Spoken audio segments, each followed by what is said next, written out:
Hello, fellow traders. Tis I, the Rumpled One, coming to you on Monday, October the 24th. The year's 2022. Let's talk trading. Money decisions, part 2 with Walmal.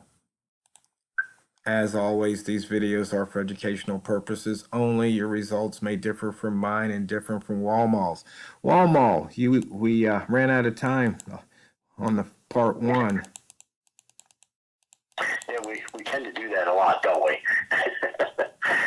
Yeah, we talked about the last time money decisions in terms of preserving capital, which is probably the best thing to talk about first because that is the most important thing. We need to go and preserve our capital. And I think just to recap it a little bit.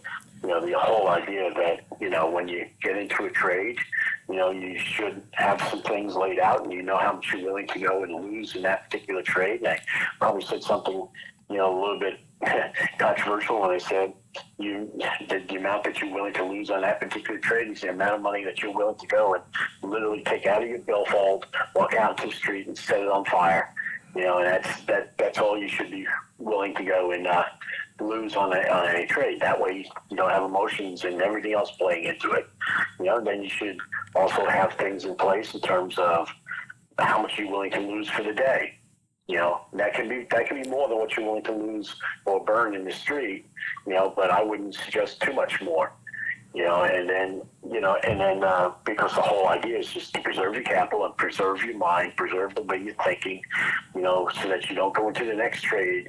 Okay, I got to get that back, and get yourself into a situation where you get yourself hurt, and because of just your mindset and the way that you're thinking. Tiro, I was just thinking about this. I don't know why this popped into my head, but it just popped into my head. You remember that country western song done by Kenny Rogers, The Gambler, right? You got to know when to hold them. You don't need to know when to fold them. Know when to walk away and know when to run. And that's kind of our trading plan. We need to go and know when to hold them and know when to fold them, know when to walk away. And, walking away is I got profits in my pocket, know when to run when you got big profits in your pocket. Now let's get out of here, turn off the computers and don't go and burn them up. Right. That's I'm not saying that trading is gambling, but you are placing bets. Let's be honest about what we're doing. We're placing bets because the reality is, yes, we may have statistics behind us, but the thing is, if statistics say that 99.99% of the time I'm going to go and win the trade, you know what? You can still lose money. You can still lose money. And the way you can lose money is, because what you do is you happen to be unlucky and you get that 0.01, and unfortunately, because you weren't paying attention to, taking care of the money, you bet too much, and you bet too much on the 0.01. You're looking at it and you're saying, oh, I win 99% of the time. I can place huge bets on this because I'm going to be a multi-billionaire, in 2 weeks. Yeah. The next thing you know, you don't have an account anymore because you've done that. And I've seen lots of guys do that. They've come up with a trading, method that is, working at this moment in time, and it's very, very solid. But the problem is they still take losses. And I've seen guys who walk into it, with a couple $1,000s in their account, looking to double it, and they're doing really well, and making 2-3% every day, which is fantastic. It's great. And then all of a sudden they get a little hubris behind them, and next thing you know, they take a bet where all of a sudden they blow their account out in one day. It'd be so easy to do that. And so we have to be careful about that. So we got to go and tend to the money, tend to the money. And which brings us, I think, to what I want to talk about today a little bit. And that's the whole idea of, and I saw you do this a couple of times this morning, TRO, and that is that, and I know I did it too. So, it's the type of thing where you went into a trade, and what happened was you're only looking to pick up a pip or 2 pips, something like that, pop it in, take the money, put it into the bank and move on, wait for the next trade. And that's just that's my methodology, and it just, for me anyway, that works really, really well. And going back to that song by Kenny Rogers again, he's got a line in there. He says something along the lines of, "You never look at the money." Okay, there's time enough for counting later on, and there's some truth about that in trading too. What do I mean by that? While you're in trade, you're not looking about the money that's sitting on the table that you've already won. You don't look at that. You don't look at that, how much money you've lost. What you got to be looking at is simply this: how much money am I willing to go and lose on this trade? And how much money do I want to go and try to win on this trade? And when those parameters, one or the other, is met, okay, that's when you go and make your next decision. At least that's how I do it. That's how I make my next decision. And you go and top out and you say, okay, I'm either taking the win because that's what I was playing, or I take the L, and because that's what I was willing to go and lose. And I just go and that's how I play it. Now, there's a third option there, which I know I've done. Haven't done it today, but I think you did it once today. Today, sir, and that was that, you know what? It's not going the way you think it should be going. And, you went into the trade for a certain reason. It's not developing, and I'm just going to go and just jump out and, take a point or 2 points, when you were looking to go and get maybe 2, 3, 4 pips. You only take 1 or 2 points. And sometimes when you do that, you actually take a loss because market movement, because you're so close. And that's a legitimate thing to do, too, because, you're looking at the money and you're saying, this is just not what I expected to do. Things are not panning out. And that's the one advantage that we have over somebody who's, sitting there, playing blackjack, or actually a better example would be playing roulette, in a casino. Once you put the bet down and that wheel is spinning, it's not like you can change your bet. You can't get out of the trade. You can't minimize how much you're going to lose. That's the one thing that we have control over compared to folks who are sitting at the roulette wheel.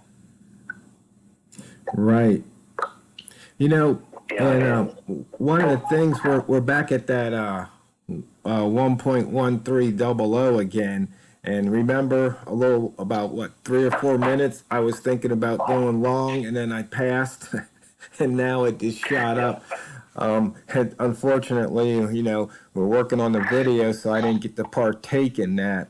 And then it came up and it went into the wick zone, and then I'd been shorting that 113, 114, or 1310, or was it 1313, whatever that level is here. Yeah, I think it's that. Yeah, so I've been shorting right around there, and then of course that next candle, both of those trades would have paid off really nice. Yep.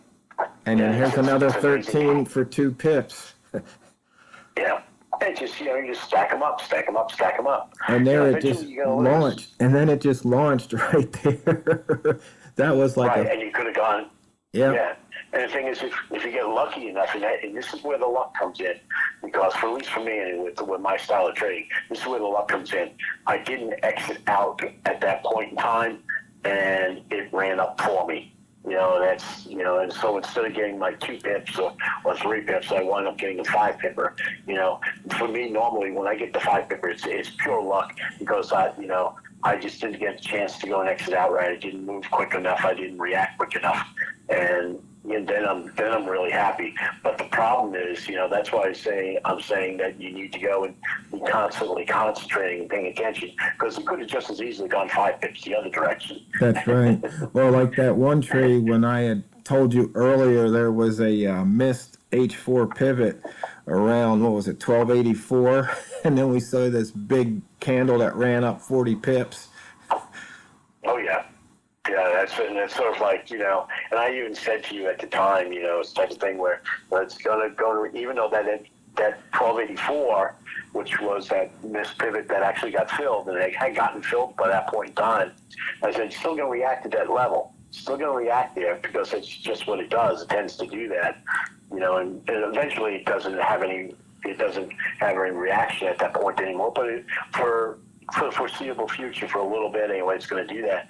And I went long there, and I said, okay, it's going to react here. I don't know how much it's going to react. I put a TP in for 2 pips, and then the sucker went up like like you said, 40 pips.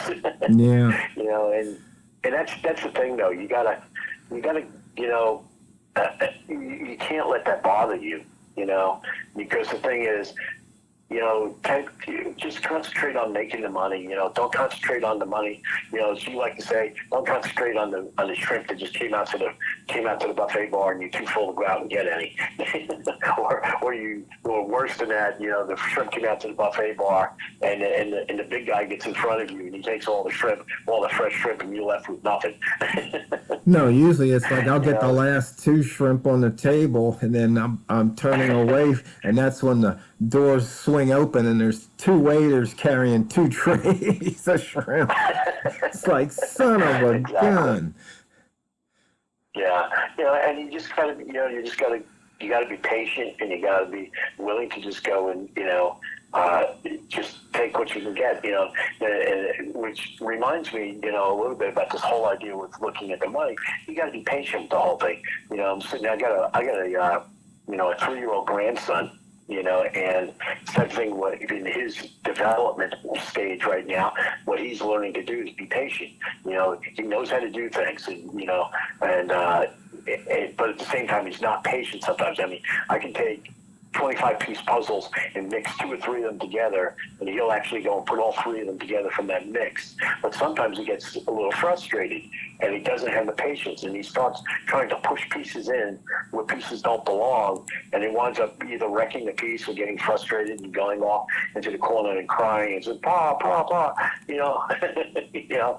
But the thing is, we do that in trading sometimes. We try to sometimes force pieces in, you know, instead of having the patience and saying, "Okay, yeah, it didn't work out. Okay, take small little loss. Be willing to take that small little loss. Take it on the chin, and wait for the next time." And, you know, the great thing about trading Forex, or any true market anyway, is that there's going to be another trade that comes along. And, you know, and as long as we're looking at it that way, we should be fine. Right. I just put up the H4 chart so the traders out there could see what I was talking about. And there was, you know, at the time, this pivot right here had been missed. And then you can see how it filled it and then how it's reversed off of it. So we're right there at that 84, 85 level. Yeah, I just pulled it up. Yeah, 84. Yeah. And so it's moved, you know, almost, it's moved 30 pips or 20 pips above it, 30 pips above it coming up. So, and then once again, yeah, back to the double O, you can see the movement here. We just had another double O cross on the M5, good for, you know, 10 plus pips.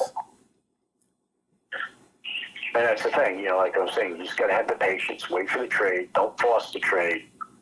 You know, if it doesn't look, you know, and that's the thing, you know, if it doesn't look like you've got everything that your trading plan says to have in place, ignore it. You know, there'll be another one that comes down the pipe. You know, that's the great thing. There's constantly trades coming down. Take the ones that make sense to you. Right. Like right now, okay, we're crossing that 20, you know, and we have a previous high there. We had some trouble before. Wait a second or two, see if it actually clears it. You know, they had some trouble right this level here at 22. You know, see if it goes and clears that area of 22. If it doesn't clear it, okay, then, you know, that was a smart move that we didn't get into that trade. You know, and if it clears it too quickly, well, you missed it. Well, so now you've gotten into the trade like at 23, and you would have been up, you know, 2 pips at this point in time, more than that down. And it would have been a nice, in fact, you could have picked up 5 pips on that trade. But the thing is, the aggravation of all that could have been, you know, because, you know, you didn't go and have the patience to look left and actually see things. You could have gone and, you know, it could have gone the other direction on you. Or worse, you waited too long and said, okay, now I'm going to get in at 27. Well, there's no trade at 27. You know, so why are you trying to get in at 27? Right. And guess what? The fastest 15 minutes in trading is up once again. So, fellow traders, I hope you picked up a tip or two there, because remember, it's not what you trade, it's how you trade it. So go out there and drain the banks. This is the Rumpled One, over and out.